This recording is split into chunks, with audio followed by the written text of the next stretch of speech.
गुरुजी प्रणाम। प्रणाम भैया। गुरुजी, क्या कोई कारक ग्रह किसी भाव का जो कारक हो उस कारक भाव में बैठ करके उस भाव की हानि करता है? ऐसा है, सामान्यतया ये माना जाता है कि अगर कोई कारक ग्रह उस भाव में स्थित हो जिसका कि वो कारक है, तो उस भाव के फल की वो हानि करता है। और इसी संदर्भ में एक ज्योतिष के अंदर एक कहावत भी चरित्रार्थ है, कारको भाव नाशाय, कि कारक भाव का नाश करता है, मतलब उसको दूषित करता है, उसकी हानि करता है। तो इसका कारण है, और आंशिक रूप से ये कथन सत्य भी है और आंशिक रूप से ये कथन सत्य नहीं भी। और इसके पीछे का जो मूलभूत कारण है वो कारण है सांझे तत्व का सिद्धांत। सांझे तत्व का सिद्धांत, ये सिद्धांत क्या है कि जिसमें दो या दो से अधिक कोई फैक्ट या कोई ऑब्जेक्ट या कोई सब्जेक्ट अगर कॉमन हो जाते हैं, तब वहाँ पर ये प्रश्न जो है वो सार्थक सिद्ध होता है। अब इसको हम थोड़ा सा विस्तार से आपको बताते हैं कि ज्योतिष का एक मूलभूत नियम है, जब हम फलित की ओर अग्रसर होते हैं तो भाव, भावेश और कारक, इन तीन बिंदुओं को लेकर के हम अपने फलित का विश्लेषण करते हैं। अब यहाँ पर क्या हुआ कि भाव और कारक, जो कारक जिस भाव में उसी भाव में स्थित हो गया।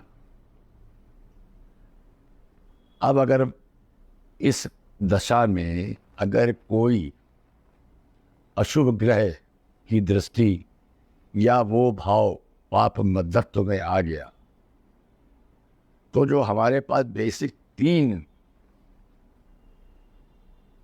फैक्ट्स हैं, भाव, भावेश, कारक, इसमें से दो भाव और कारक दूषित हो जाते हैं।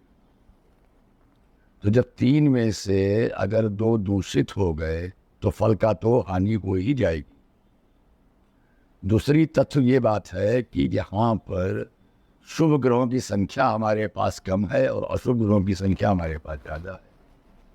तो अधिकांश जन्मांगों में जब भाव में भाव कारक स्थित होता है तो कहीं ना कहीं से किसी न किसी अशुभ ग्रह से उसका संबंध बन ही जाता है और इसीलिए उसके फल की हानि हो जाती है। लेकिन अगर शुभ ग्रह का संबंध बन रहा हो, यह बनता होगा जिस जन्मांगों में, तो वहाँ पर यह संबंध हानि नहीं करेगा।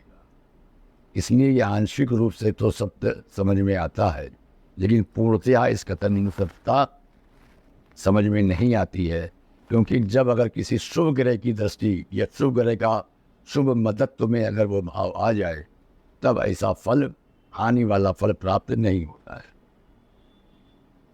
और इसी संदर्भ में विशिष्ट रूप से यदि गुरु उस भाव में स्थित हो जिस भाव का वो कारक है,